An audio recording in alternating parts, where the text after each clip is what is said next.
بندوبست کرنا پڑتا ہے، وینز کا انتظام کرنا پڑتا ہے، یا بائکیں چلاتے ہیں اور اس کے نتیجے میں اخراجات بھی بڑھتے ہیں اور ایکسیڈنٹ کے خطرے بھی بڑھتے ہیں۔ میں آپ کو بتاؤں، آپ لوگوں کو تو شاید معلوم ہی نہیں ہے، آپ آج سے کوئی 20-25 سال پہلے تک کراچی یونیورسٹی جو تھی، جس میں انشاءاللہ آپ سب لوگ یونیورسٹیوں میں جائیں گے، تعلیمی اداروں میں جائیں گے، اور یہ جد و جہد ہے، ان تمام یونیورسٹیوں کو اپ گریڈ کرنے کی جد و جہد بھی ہے، تو وہاں کراچی یونیورسٹی میں 100 سے زائد وہ پوائنٹ چلتے تھے جو کے ٹی سی کی کراچی ٹرانسپورٹ کارپوریشن کے پوائنٹ ہوا کرتے تھے۔ اس شہر میں سرکاری جو ہے وہ 1100 سے زائد بسیں چلتی تھیں، اور ان بسوں کے اندر 30 پیسے میں، اور انہی میں نہیں، اسٹوڈنٹ کے لیے تو اس وقت باقی بسیں بھی جو پبلک سیکٹر کی تھیں، پرائیویٹ جو چلتی تھیں پبلک پرائیویٹ پارٹنرشپ میں، یا اس میں بھی 30 پیسے تھے، پھر 50 پیسے ہوئے، پھر 1 روپیہ، پھر اس کے بعد یہ سلسلہ ہی ختم ہو گیا۔ اسٹوڈنٹ کو کوئی رعایت اس وقت نہیں دی جاتی ہے، اسی لیے لوگ اپنی بائکس پہ آ گئے، اور اس سے ایکسیڈنٹ کے خطرے اس لیے بڑھ گئے کہ سڑکیں صحیح ہے ہی نہیں، اور بائکیں چلانی پڑتی ہیں۔ آپ لوگ گھروں سے نکلتے ہیں، ہمارا حال کیا ہوتا ہے آپ اسی وقت جان سکیں گے جب آپ جو ہے وہ والدین بنیں گے، کہ بچوں کے لیے لوگ کتنا پریشان ہوتے ہیں جب وہ بائکوں کے اوپر انہیں جانا پڑتا ہے۔ اگر یہ پراپر طریقے سے پورا ماس ٹرانزٹ سسٹم موجود ہو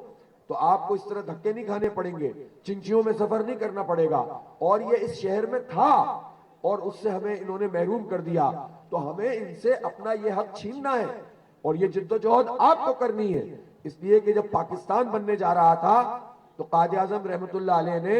اس وقت جو ہے وہ مسلم اسٹوڈنٹ فیڈریشن تھی، مسلم لیگ پاکستان بنانے کی جد و جہد کر رہی تھی، تو قائد اعظم نے علی گڑھ یونیورسٹی کے طلبہ کو بھی اور تمام نوجوانوں کو طلبہ کو کہا تھا کہ یہ ایک تاریخی موقع ہے، اب آپ لوگ گلی محلوں میں نکل جائیں اور جا کر پاکستان بننے کا یہ پیغام پہنچائیں، اور دو قومی نظریے کی بنیاد کے اوپر یہ پوری تحریک چلی تھی۔ آج وہ موقع ہے کہ وہ پاکستان جو 74-75 سال کا ہو گیا ہے اسے اس کے اصل مقاصد سے آماہنگ کیا جائے، یہاں ظلم کا نظام ختم ہو، یہاں وڈیرہ شاہی ختم ہو، یہاں اختیارات پہ قبضہ ختم ہو، یہاں تعلیم کے اوپر یہ ناک بن کر بیٹھ گئے، یہاں علاج کی سہولتوں پر ناک بن کر بیٹھ گئے۔ 173 ارب روپے کا اس سال کا بجٹ ہے سندھ حکومت کا علاج کا، لیکن کتے کے کاٹے کا علاج ہی نہیں کر سکتے، اس کی ویکسینیں پہلے شارٹ کر دیتے ہیں اور پھر ایمرجنسی میں منگواتے ہیں، اربوں روپے کا کرپشن کرتے ہیں۔ یہ ہمارے ساتھ، ہمارے بچوں کے ساتھ کھیل رہے ہیں۔ اسی طرح ہسپتالوں میں، چلڈرن ہسپتال ہے نارتھ کراچی میں، یہ بند پڑا ہوا ہے، این جی اوز کے حوالے کر دیتے ہیں، بجٹ ہم سے لیتے ہیں، پیسے ہمارے ہوتے ہیں، اور پھر اس کے بعد وہ ہسپتال بند پڑا ہوا ہے، تو یہ ہمارے بچوں کو ہسپتال کی سہولت نہیں دے سکتے۔ سول ہسپتال اور جنا ہسپتال میں چلے جائیں، آپ کو سرنج بھی باہر سے میڈیکل اسٹور سے لینی پڑتی ہے۔ 173 ارب روپے کے بجٹ کے باوجود لوگوں کو پیناڈول تک جو ہے دستیاب نہیں ہوتی ہے، تو پوسٹ ٹرانسپورٹ نہیں ملتی ہے۔ حال یہ ہے کہ یہ ساری صورتحال ہے کہ جس کے نتیجے میں اس بات کی ضرورت ہے کہ نوجوانوں میں شعور پیدا ہو۔ جب تک نوجوانوں میں شعور نہیں ہوگا، اگر آپ اپنی دنیا میں مگن رہیں گے، اگر آپ جو ہے وہ یا تو تعلیم حاصل کریں گے، کتابیں پڑھیں گے، یا پھر گیمز کھیلیں گے، یا پھر جو ہے وہ آپ کی اپنی دنیا اپنے مشاغل ہوں گے اور حالات سے آپ کو واقفیت نہیں ہوگی، تو مستقبل میں وہ قوم پروان چڑھے گی جو مایوس ہوگی، لا تعلق ہوگی، اور ایسے لوگوں کے اوپر یہ حکمران طبقہ پھر مزید ظلم کرتا ہے۔ اس لیے ظلم سے نجات کے لیے نوجوانوں کو ابھرنا ہوگا، اکٹھا ہونا ہوگا، شعور کو پروان چڑھانا ہوگا، اپنے والدین کو سمجھانا ہوگا کہ جو دھرنا دیا جا رہا ہے یہ دھرنا ہمارے مستقبل کے لیے دیا جا رہا ہے، کسی کی ذات کے لیے نہیں ہے، کسی پارٹی کے لیے نہیں ہے۔ یہ جماعت اسلامی شہر کے مستقبل کے لیے جد و جہد کر رہی ہے کہ ہمیں ہمارا اختیار ملے، ہمیں تعلیم کا حق ملے، ہمیں ٹرانسپورٹ کا حق ملے، ہمیں علاج کی سہولت ملے،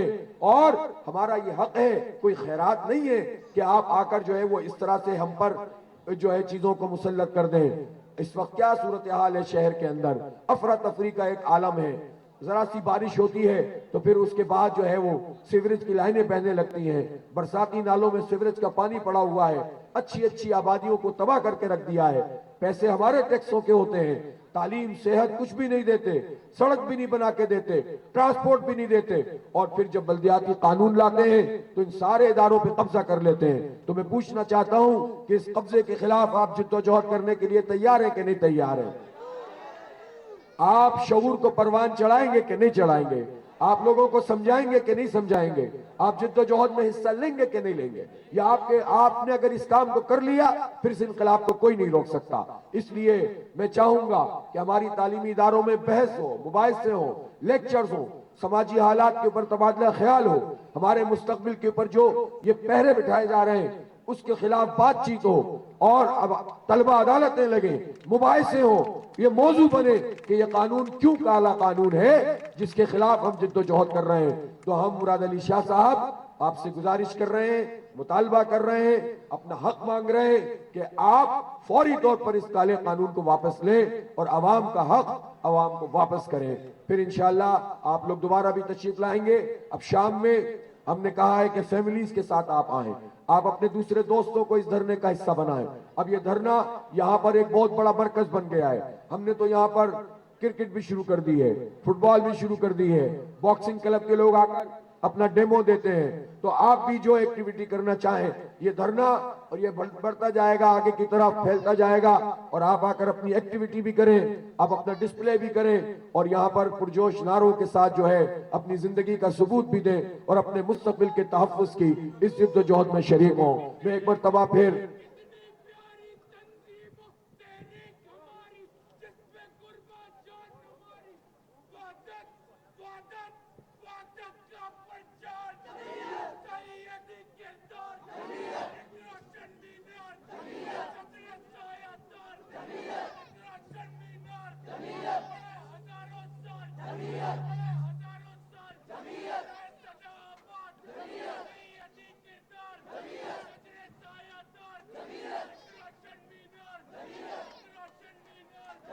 آپ لوگوں نے اپنے عزم کا اظہار بھی کر دیا۔ اسلامی جمعیت طلبہ تعلیمی اداروں کی ایک بہت بڑی تحریک بھی ہے۔ پاکستان کے قیام کے ساتھ ہی اسلامی جمعیت طلبہ کا قیام بھی وجود میں آیا تھا، اور اس نے اپنی قربانیوں سے، اپنی جد و جہد سے اور طلبہ حقوق کے تحفظ کے لیے بڑی گراں قدر خدمات بھی انجام دی ہیں۔ تو آپ نوجوان انشاءاللہ آگے بڑھیں گے، جد و جہد کریں گے تو ہماری یہ تحریک بھی آگے بڑھے گی۔ اور ہم آج بارش کا موسم ہے، اس وقت تو موسم آپ کو ذرا سہانا لگ رہا ہے، لیکن ہو سکتا ہے کہ رات میں پھر سے برسات ہو اور پھر سے ہمارا امتحان ہو۔ تو آپ لوگ اگر تشریف لائیں گے تو اس امتحان میں پورا اترنے کے لیے تیار ہیں کہ نہیں تیار ہیں؟ بہت شکریہ جناب، جزاک اللہ۔ تالیاں بجا دیں بھائی حافظ صاحب کے لیے ایک مرتبہ۔ بہت شکریہ حافظ نعیم الرحمان صاحب۔ اور یہاں